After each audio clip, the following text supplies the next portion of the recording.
In this episode, I chat with relationship and intimacy expert Alexandra Stockwell, who is redefining what intimacy means. Let's dive in.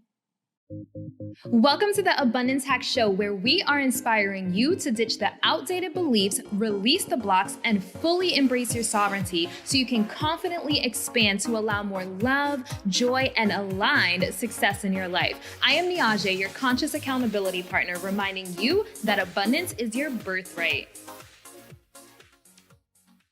Hey M&Ms, thank you for tuning into the Abundance Hack Show. What are you manifesting in your life today? Today's guest is Alexandra Stockwell, and we have a really interesting story. So you know I'm totally transparent with you guys. So I want to give you some background. I met Alexandra at a podcast seminar, and we filmed an episode like when I first launched my podcast, which now is like well over a year ago, and we talked about intimacy. But I'll be really honest with you guys. I was in a place where all of my theories were just that, theories, because I was single and I had a lot of married friends. And so in my head, oh, here's the solution to their problem. And it's simple.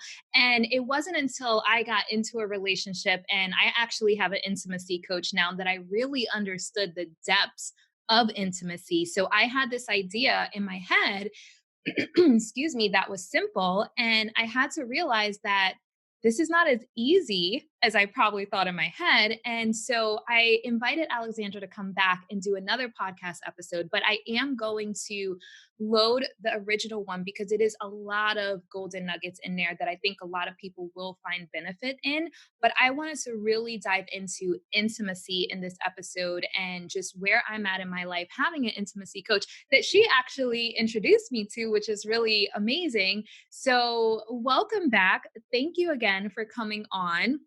So I'll have the original episode in the show notes. So definitely go check that out. If you're married, if you've hit kind of a monotonous place in your marriage, definitely go check that out. But I want to talk about just like the foundation of intimacy in this episode, because I think that there's so many taboo topics and misunderstandings of what intimacy is. And I find myself when I say I have an intimacy coach, I'm like, it's not about sex.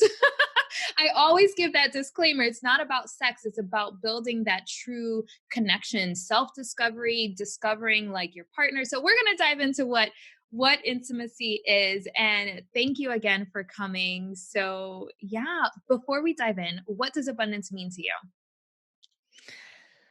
Abundance means acceptance and there's a way in which knowing that I'm fine with nothing that has me realize how much abundance there actually is. I'm going to say a little bit more about that because I was having a conversation with someone recently and another coach, and she was actually saying her company has exploded this year. I think in August, this is Sarah Longoria, if anyone wants to look her up. In August of 2019, she had an unusually low month. This wasn't typical, but she made $1,000 in August. And she's been making multiple six-figure months since April, May, or June. I'm not sure exactly when. And she's on target. She's 3 years in business and she's on target to make $1 million. And she was telling me that part of her process has included realizing that if she lost her husband, children, home, she was homeless and alone, she knows she'll be fine and she'll build again. And there's a way in which detaching from the usual expressions of success has been the key to massive success. And I had that conversation in my head when I gave my answer that there's a way in which we have access to abundance when it doesn't define us. So powerful. And I 100% relate to that. There's an exercise that we actually do with Antisa called fear inventory. And it's really just facing the things that you're afraid of, because when you acknowledge them and honor them, it's almost like they don't have power over you anymore. So facing that thing that you're most afraid of, like what is the worst thing that could happen? And then realizing like, okay, if this thing happened, I'd be okay. If I lose this client or if I lose my business, I've lost, I don't want to say lost a business, but I owner financed my dance studio and she completely ran it into the ground, still owing me like $80,000. And to me, like losing $80,000 would would completely destroy some people. But obviously there's different levels of business, but at the time to me that was like, what am I going to do? My world came crumbling down, but I survived. And now knowing that if the worst case scenario happens, you will be okay is really powerful. It's really powerful, and I think, there are a lot of times when being willing to let go Mm. is actually the path to more connection. Mm. So let's get into it. I feel like we're, like, pointing from all these good places towards intimacy, and I guess I just wanna say right off the bat that it is a deep topic. Mhm. And it doesn't have to be heavy. It can be fun and lighthearted, but it is a deep topic. And I feel like there's so many concepts or words which are really profound and then they get used a lot and the meaning and the potency gets diluted. And actually, I think we're in the process of that happening to the word intimacy.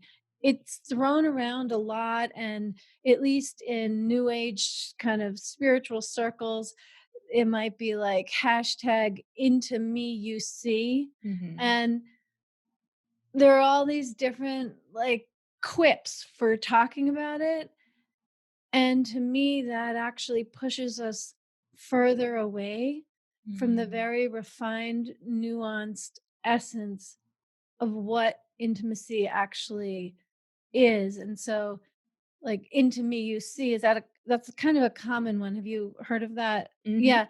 Yes. And to me, I think it reveals something helpful, but it also functions to keep us in our head and be a little bit protected from feeling more deeply what intimacy is all about. It's like if we can intellectually wrap our minds around it, then it's more comfortable, but from my point of view, not in a positive sense. Mm. Wow. So I know you taught a class redefining intimacy. So let's start before we redefine it. Let's define it. What is your definition of intimacy?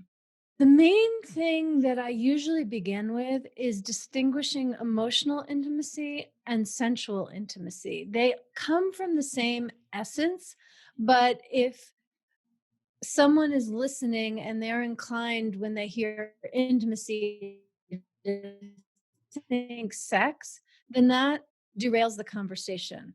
Mhm. And if someone thinks emotional intimacy, there's usually further that we can go in understanding one another. And of course, there can be amazing intimacy with a friend, but there's a way in which, in the context of marriage or romantic partnership of any kind, if we go too far in the emotional intimacy realm, then we're cutting off from the wholeness that's possible in intimate connection. So if I go back to English class and give a very concise definition and I don't use the word, let me see what I would say. I haven't actually been asked this question this way, and I really like the question, but actually what I'm doing right now is what I would call being intimate with myself rather than rushing it and coming up with an answer and moving on. I'm just, even though I'm talking, I'm taking a moment to feel into what my definition is. Intimacy is the experience of connectedness, which includes mystery and possibility. That's my working definition of as of this moment. Mm. So when you redefine intimacy, it's taking society's definition or society's understanding of what it is, and I feel like taking it to another level. So what was your inspiration for the class redefining intimacy? Well, all of us, whether it's at the forefront of our conscious mind or not, as human beings, we yearn for connection. Now, how much connection and what that looks like, that obviously is going to vary highly. But one of our fundamental yearnings and our internal makeup is that we want to feel seen and heard and experience connection. And there's actually tons of data on the consequences of lack of connection.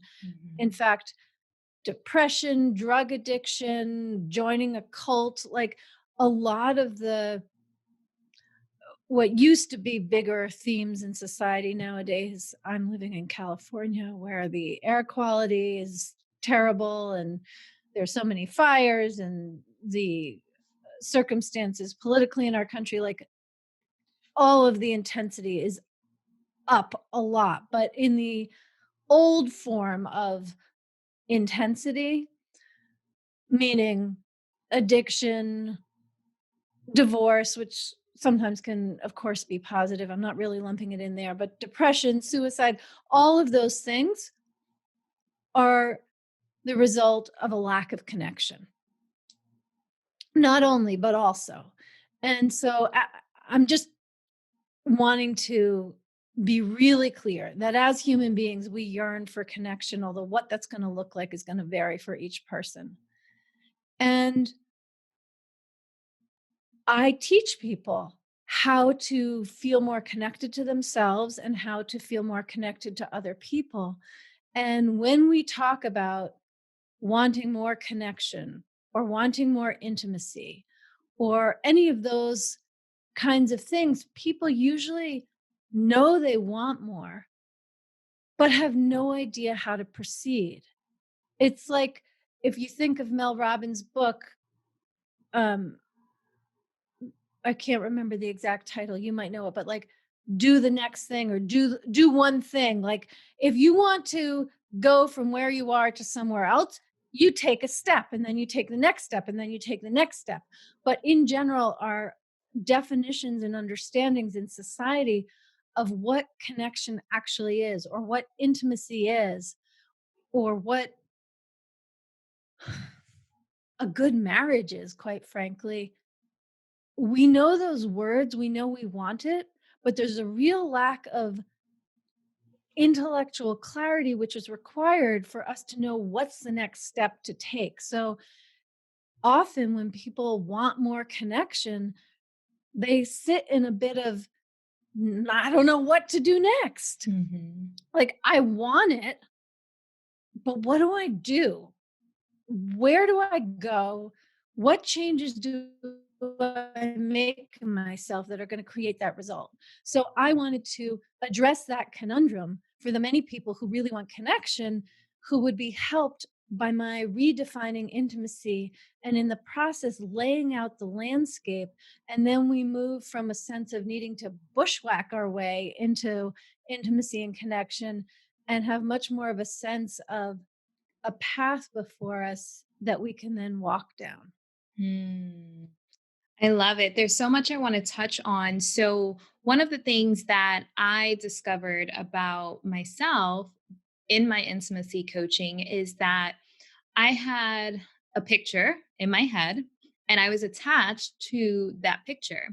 And I had to almost, I want to say dissect, but dissect that picture of like, is this what I truly want? Or is this what society says I should want? Is this what society says a relationship should look like, or connection should look like, or a marriage should look like? And I had these pictures, and then getting deeper into it, I'm like, is this actually what I want, or is this what I've been programmed to want? And so I think that the first step for me in understanding what intimacy meant to me was really peeling back the layers of what I truly desire.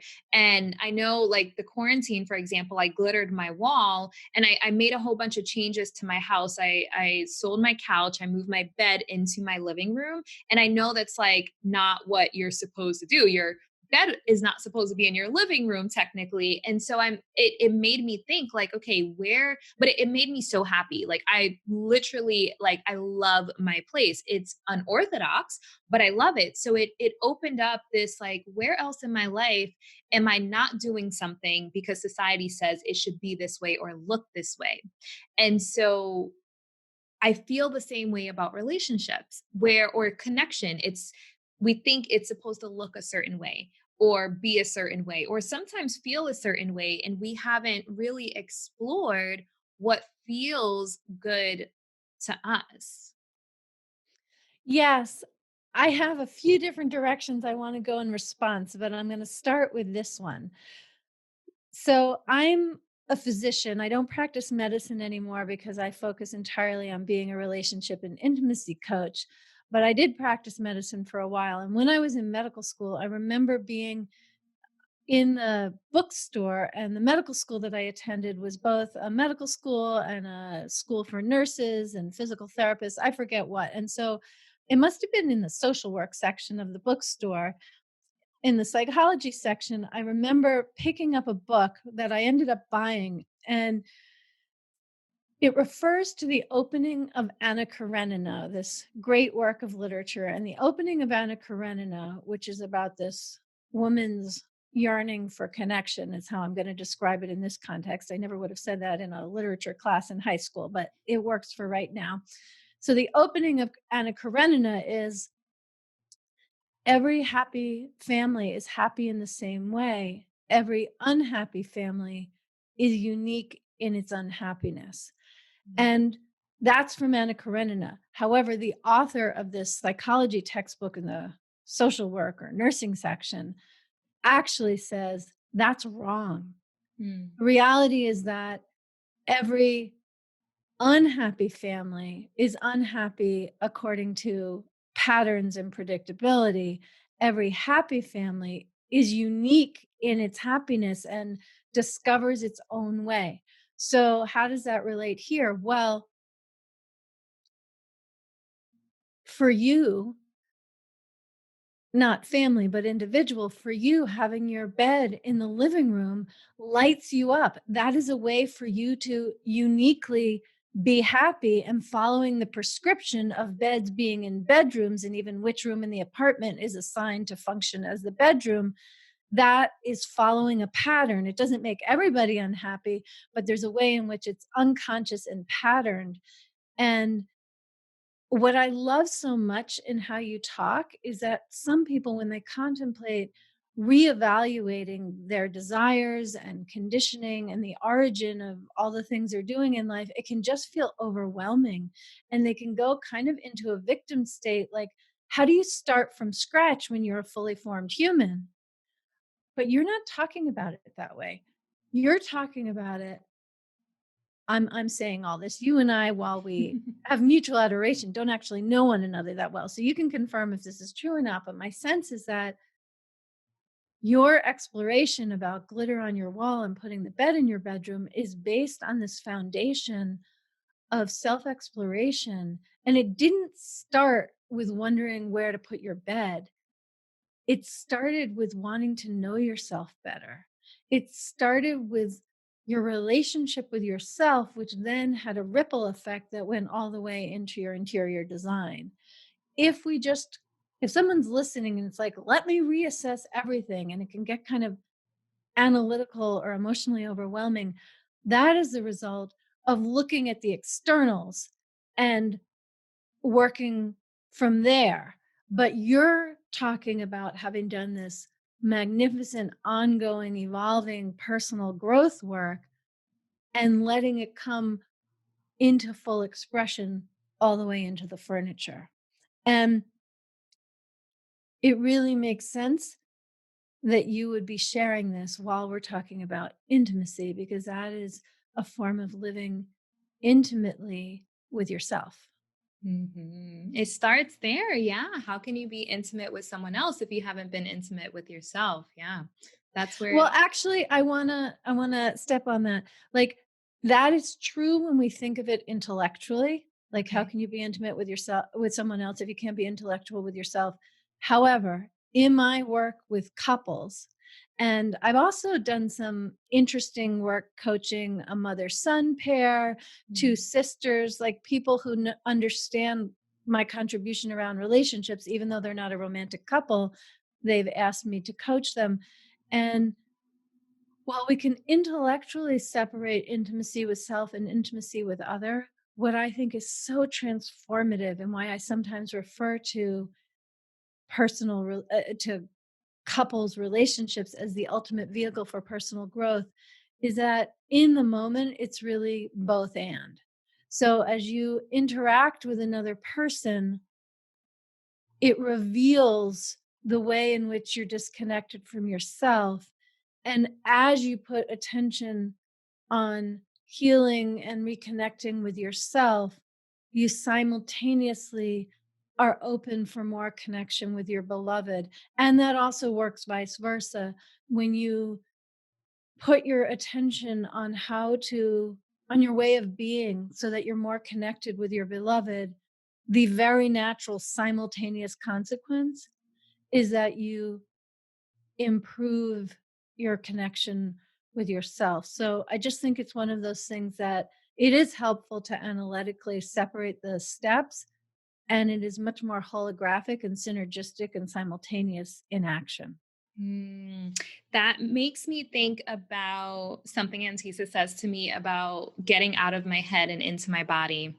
So you mentioned feel into. You said the term feel into, and I think that that's another part of intimacy is connecting to your body and your feelings and your emotions and your intuition because I'm someone who is very analytical and very in my head and like, okay, well, this should pan out this way because of this data and this data, this data, but not allowing myself to actually feel. And I think that that is where I was missing the connection of like, okay, just in our previous interview, I'm just like, okay, just reignite the flame. Just like what was it that started, you guys being connected and falling in love. So like do that again because in my head it makes sense because of the data. Like, but actually feeling into what feels right and not using data because it's going to look different for everyone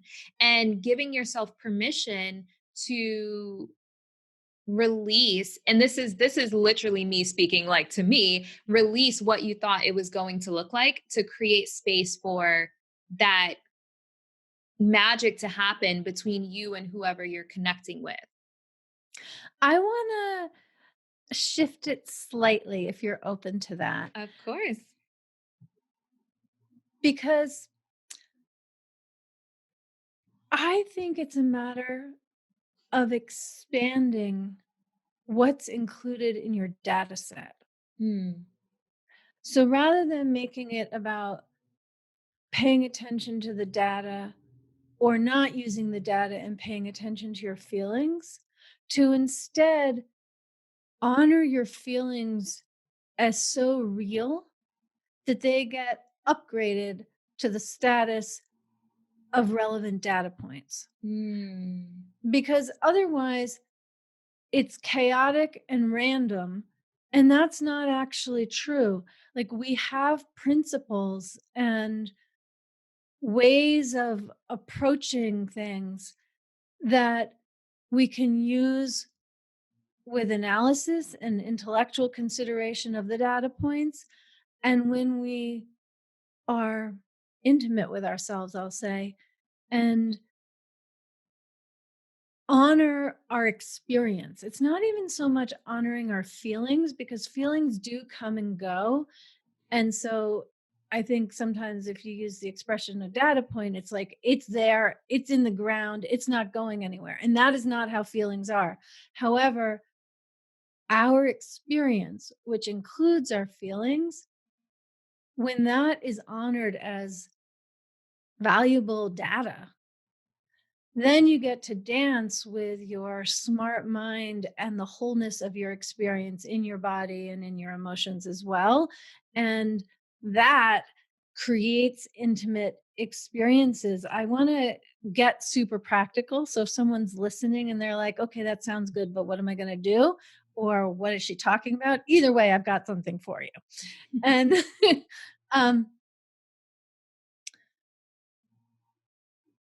when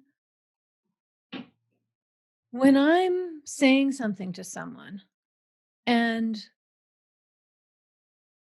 it just doesn't feel connected. When I say the exact same thing, if it were a script, I could be reading the exact same words, but I say it with more of my attention in my heart, or I say it with vulnerability, or I slow down in order to make eye contact while I say it. I can say the exact same thing, but because I'm bringing more of myself to the interaction, it will result in connection. So, to get back very specifically to what you and I were just talking about, if it's just the intellectual data points, then all I want to do is convey information. But if I include my internal experience and my emotions in the communication, then the result is that we get to feel connected after I've made it. I love that. I love that. And it actually feels good to me because it's not like, okay, get out of your head and into your body. It's honor both. Honor both. I feel very strongly about that. Mhm. I've I've been in a number of circumstances where in new age personal growth settings where it's like, well, yes, we need to follow desires and emotions, and I agree with all of that, but let's not denigrate our thinking. I'm a Mhm. big both and person. I love it. I love it. Yeah, I love that is it improv like the yes and so I try to Yes. take like but out of my vocabulary and I say yes and instead of saying like but. Yeah, I love that. If you were looking for a sign, here it is. This is your reminder to not settle, to know your worth, and to follow your bliss. This is a reminder to maintain alignment and show up in your fullest expression. Abundant and Aligned Society is an accountability program to remind you that you are a powerful being and you deserve to live the life you truly desire. Go to niajae.com/society to join in on the magic because life is meant to be abundant. One of the posts that really caught my attention of yours, you said, and there's a reason I think when I got into the relationship that I'm in, I had a picture in my head of like what intimacy was, what sex was, like what men want. And I realized that there's society paints these pictures for us and we think that this is how it is. And there was something you said that I thought was extremely powerful. You posted something along the lines of like, I'm an overweight woman and I have great sex. Yes, And I'm 52. I'm overweight. I've been married for 24 years and I do. I have extraordinary sex. I feel like that like there's so much to unpack in that because I think that society leads you to believe that well, you know, I've been married this long, so of course I'm tired of having sex with my partner or you know, people when you see advertisements or media, the people that look like they're having the great sex are like you know thin model looking type guys or women and like buff guys and sexy women in bikinis like they paint this picture and I think that it limits people because they think okay well I don't look like that or I don't have this kind of relationship or this or I'm this age so I can't have amazing sex or I can't have intimacy after a certain period of time so can you dive into that? Yes, thank you. So, I think one of the questions is, what is good sex? Mm. So let's riff a little. Do you have an answer to that question? No. Okay. No, Well, I think that like I'm exploring what it means to me, you know? Like I'm in that place right now exploring like what does it mean to me because I've had all these pictures of like this is what it should look like and being open to okay, well let's explore, let's explore like what you like, what I like, because I had a picture in my head of like, oh well, this is what men like, but men are different. And then I had a picture in my head of like, okay, this is what I like, but it was also just a theory. So when you're in the moment, it's like, okay, what do I really like, and giving myself permission to honor whatever comes up when I truly ask myself that question. so beautiful. I just love how you say that. Okay, well, let's just say what good sex is not, because that is actually much easier to kind of get into. Good sex, in my opinion, is not when we'll talk in heteronormative terms, but it absolutely applies with sex between two men, two women, or any other identification of the participants. Good sex is not when she is paying attention to what he's going to enjoy. Hmm. Whatever that means, if that means faking orgasm, if that means only positioning your body in a particular way that you think is going to be flattering, only having sex in the dark, only, keeping your bra on so that your breasts are perky during sex until the last minute. Like there are a million variations in which it's common for women to adjust their experience in order to control their partner's experience. Mhm. I'm not talking about paying attention to your partner's experience so it feels good. That's great. I'm talking about having essentially your partner's experience guide your own in a way that is limiting. Now, the reverse happens for men because I think in the culture in general, there is a complete lack of appreciation for the tremendous performance pressure that is put on men. Mm. And we're talking now about good hearted men who are going to want their women sex partners to be enjoying themselves. And men are supposed to somehow get to adulthood having the key to ecstasy so that when they encounter a woman and her body, they know exactly what to do. Now, that is a tall enough order on its own, but you add porn, which for the most part is creating neurological associations with false information about what creates pleasure for a woman. This Mhm. is a recipe for a lot of bad sex. Mhm. And never mind adding the boredom or monotony that comes with sex in the same place with the same person for years. And so it's really no surprise there aren't that many people studying the quality of sex in long-term relationships. There's plenty of data about sexual disease transmission and things of that sort, but there's not a lot of data, and there aren't that many people who want to put money into it or institutions. But one of them are condom makers. So Durex, the condom maker, interviewed 29,000 couples, Wow. and 54% of them were dissatisfied with the quality of their intimacy. Mhm. And I mean, my view may be skewed, but I think it is so much higher. And there are some studies that show 84%. It's such a subjective thing to study anyway. But this is all to convey a lot about the bad sex most people are having. And there's like bad sex where you have an orgasm, and bad sex where you don't have an orgasm, bad sex where you feel comfortable, and bad sex where you feel awkward. Okay. In contrast, I think extraordinary sex is when, through connecting with someone else, you access new aspects of yourself. Mm.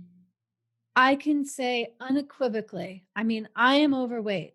I have a belly that sometimes I do not, I appreciate Zoom. It's not here for everyone to see. Like, I am definitely, I don't say this with as much pride as it sounds like. I would like to lose weight, but I am overweight.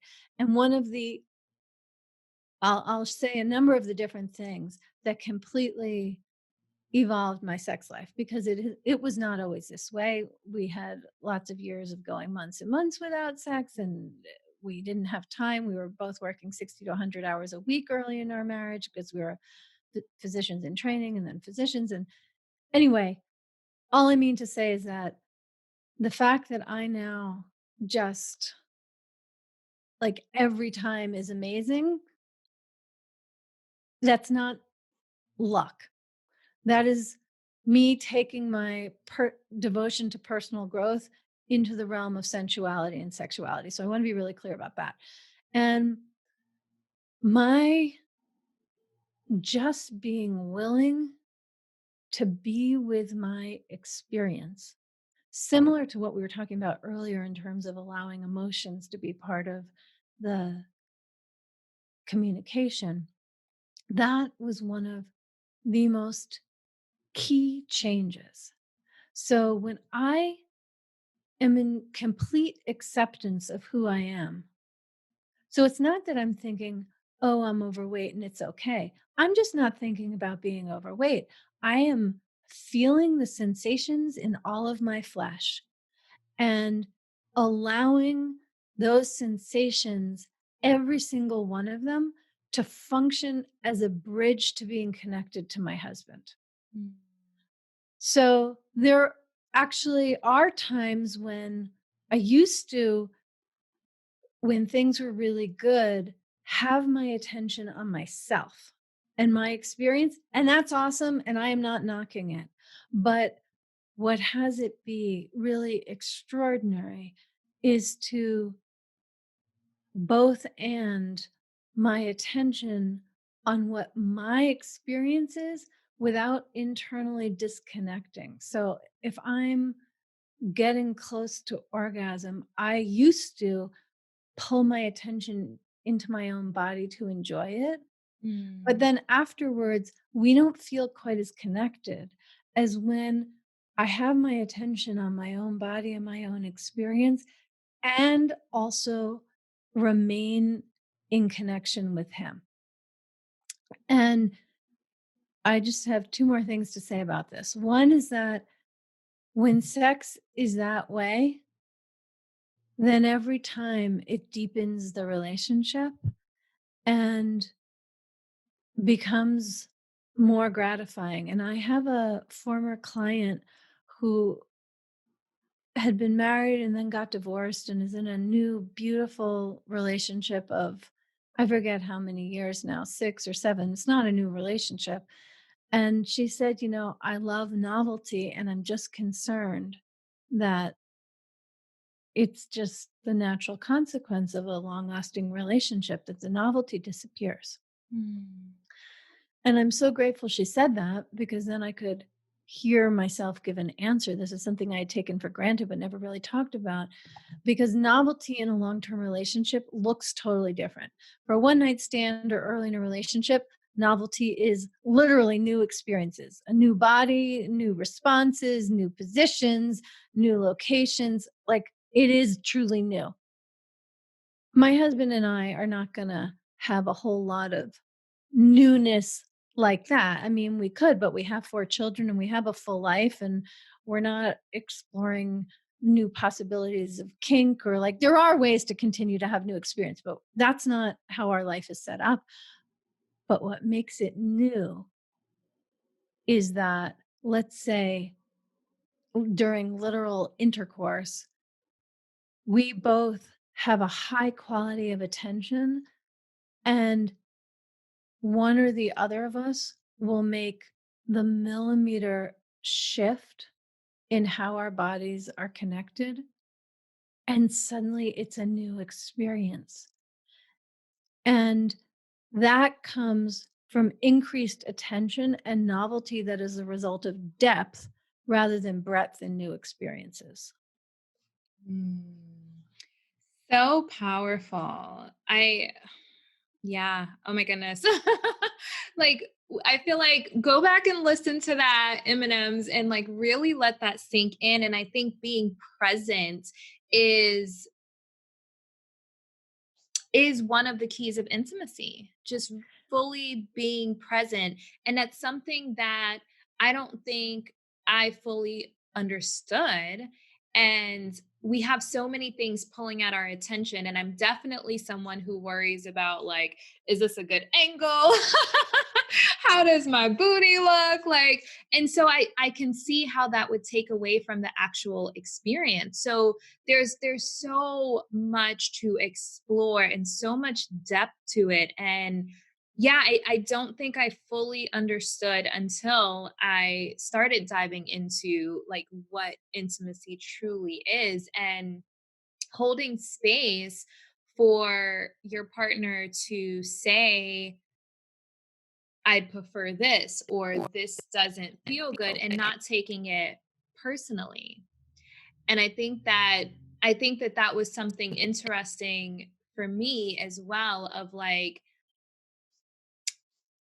just so okay, I want to touch on maybe confidence, or but like another layer of confidence, because we could, feel confident about how we look, but how we're showing up and being vulnerable to where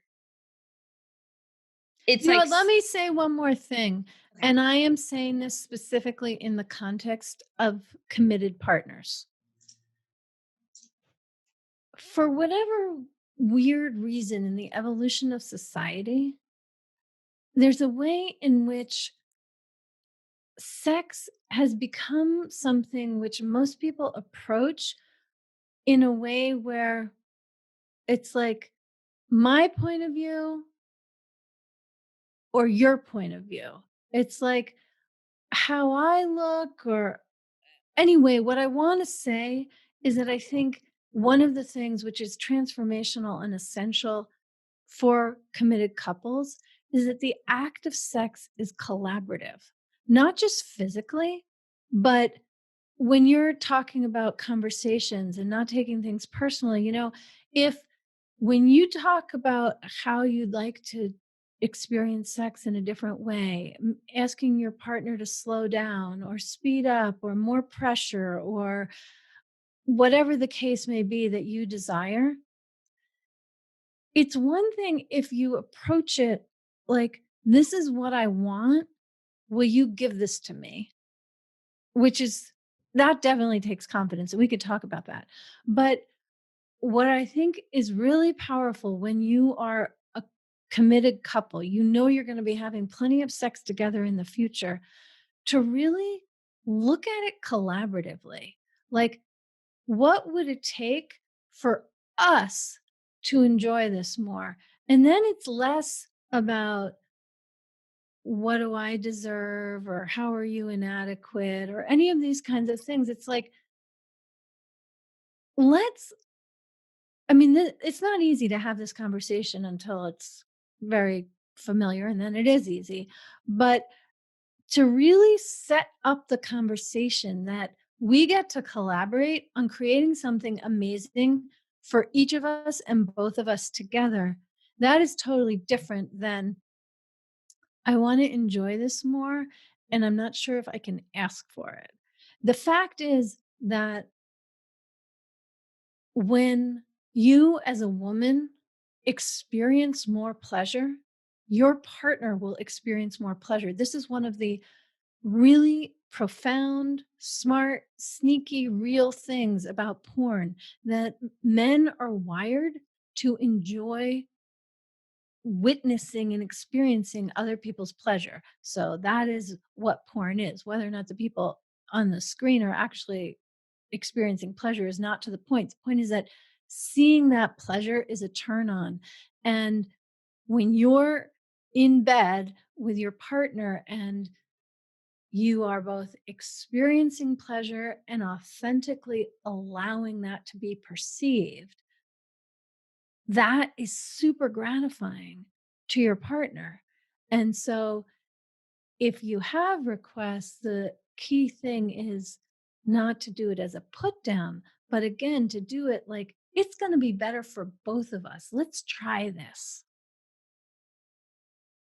Yeah. And I think that those conversations are difficult for a lot of people. And I know with like dating these days, and I have most of my friends, almost all of my friends are married. So I'm Mm. like the only one that's not married. But I know like dating these days, it's a little more difficult in a sense of like you have dating apps and people are gravitating to being intimate first and then deciding if they like each other later. But I Well, know. that is a thing. I've said this often that there are many people who are more comfortable having sex than talking about it. Mhm.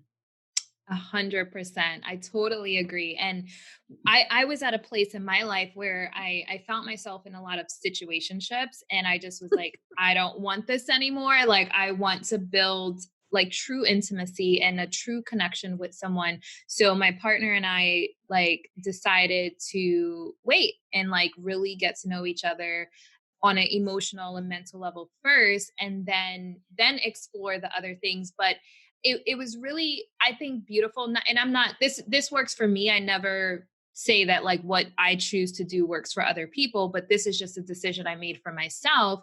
It created this safe space for us to have those uncomfortable conversations that I don't think I would have been able to have with someone else that I didn't already establish a mental or emotional connection with first. Still uncomfortable, but it felt safer. And I think that safety and vulnerability and like being able to hold space for each other is really, really powerful. And the foundation of my marriage and the foundation that I most highly recommend is a commitment to personal growth. Like my husband and I have always been devoted to our own and one another's growth.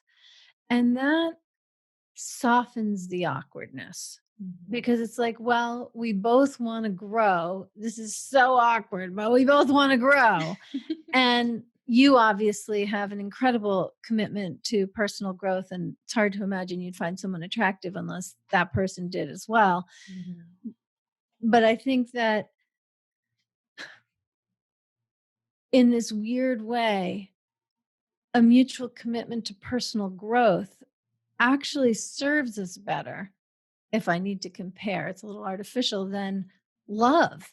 Mm. Like loving one another isn't enough to push through those kinds of conversations. But a commitment to your own growth means, yes, I'm going to be uncomfortable knowing that I'm going to learn. Maybe it'll go well. That'll be magnificent. Maybe it won't. We'll need to feel awkward and contorted and for a few days, and then we'll find our way back. Like all of that in the context of growth and evolution has its place. Mm. And I have to say that I wouldn't take back any awkward conversation that I ever had with my husband because they've all led to where we are now. And when your lens is personal growth, you can expect that to be the case wherever you are in the journey in any given moment.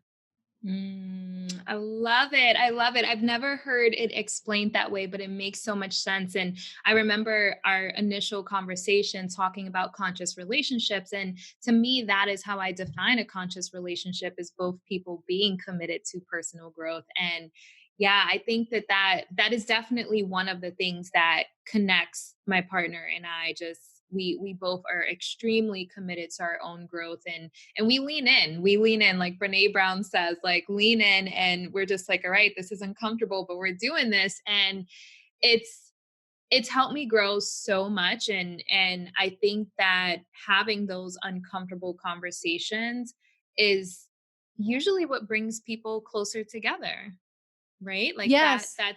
that's increasing your connection to each other. And I mean, isn't that kind of the goal? Like you grow yourself, but you're also growing together.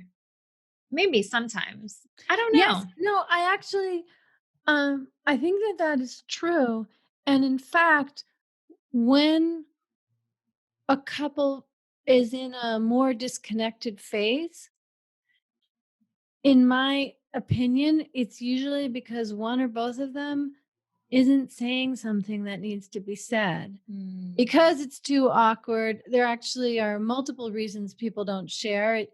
Either they don't know what they have to say, like they don't know what they actually want, they just know they're dissatisfied, mhm, or they don't want to say it because they don't want to hurt their partner's feelings, or they don't want to say it and they're okay hurting their partner's feelings. They just don't want to have to deal with the aftermath and the consequences. But these three things really have us not express things that we have to express to get to the next level of connection.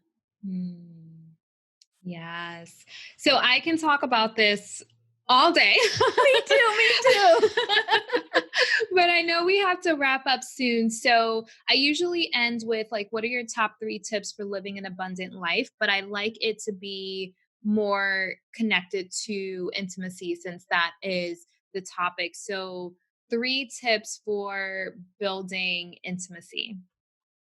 Okay, well, the first tip is something that is disarmingly simple, so easy to be like, that's not valuable. And anyone who's actually done it has gotten tremendous value, including me. This is something that I learned from Regina Thomas Hauer, which is multiple times a day or once a day. You can set your alarm for 3 times a day to just stop what you're doing and write down, I feel, fill in the blank, however you feel.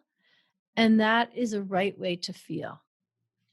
I feel anxious, and that is a right way to feel. I feel numb, and that is a right way to feel. That is my first tip.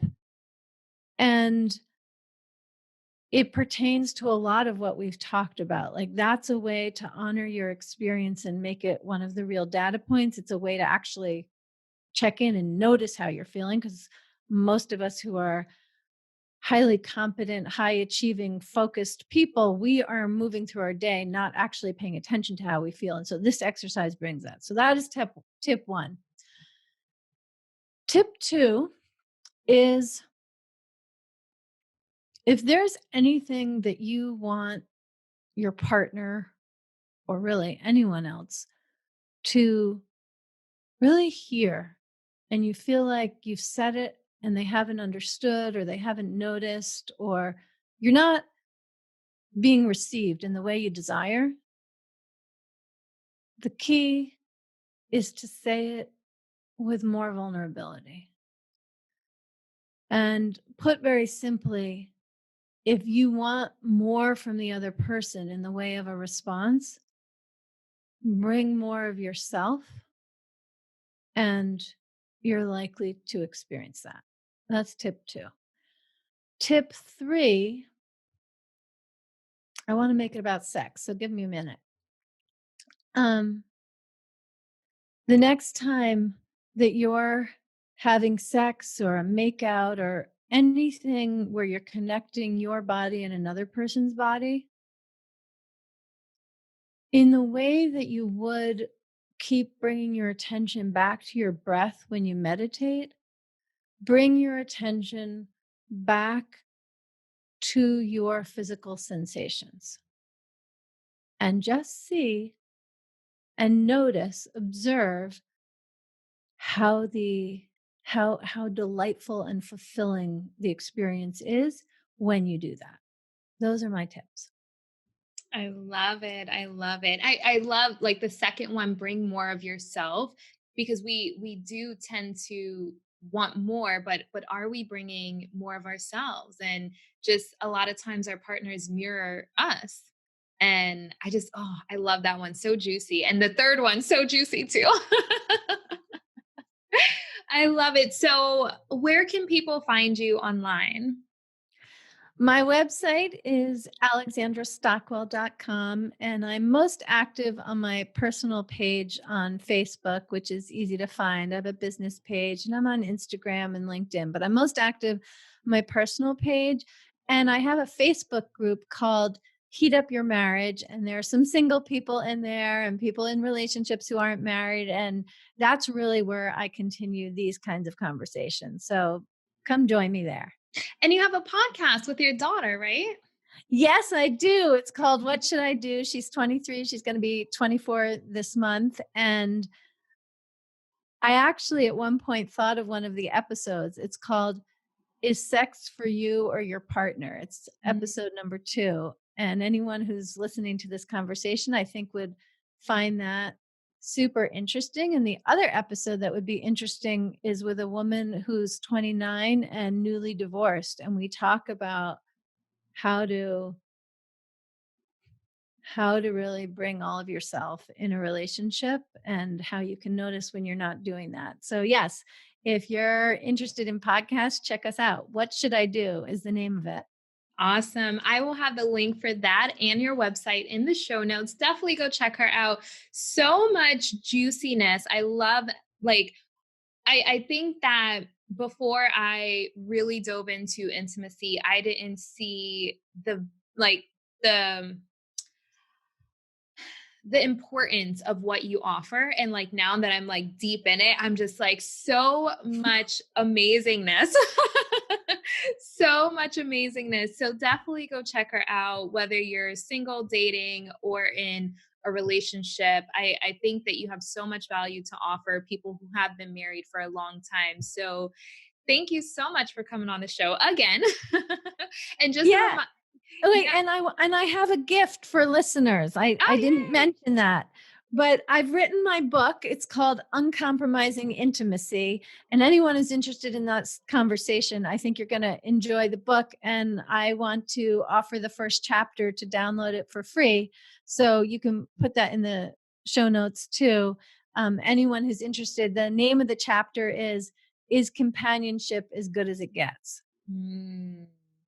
I love it. I love it. So I will have that in the show notes. So definitely go check her out. Thank you so much for coming on the show again. I love this conversation. Love, love, loved it. And until next time, M&Ms, be decadent. Thank you for tuning in to the Abundance Hack Show. I would love to hear from you. Leave your comments and questions, and don't forget to subscribe so you don't miss any of our yummy episodes. Every time you leave a 5-star rating or review, I do my happy dance.